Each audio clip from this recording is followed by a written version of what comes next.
আজকে আমার বাড়িতে বোন এসেছিল বেড়াতে, তাই রাতের ডিনারে একটু স্পেশাল কিছু বানানোর জন্য বানালাম আলুর পরোটা।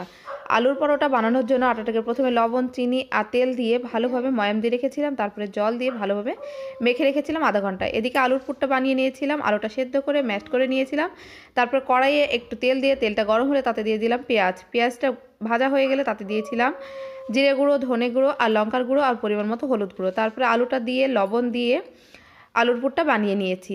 তারপরে দেখো আলুর পুরটাকে গোল গোল করে নিয়ে ওই আটার যে ডোটা বানিয়েছিলাম তার থেকে ছোট ছোট লেচি কেটে, লেচিটাকে যেমন পুর বানাই না ওই রকমভাবে বানিয়ে ওর ভেতরে আলুটা দিয়ে মুখটাকে বন্ধ করে দিয়ে ভালোভাবে বেলে কড়াইয়ে দিয়ে এপাশ ওপাশ সেঁকে নিয়ে দিয়ে দিলাম সাদা তেল। তারপরে পরোটাটাকে ভালোভাবে ভেজে নিলাম।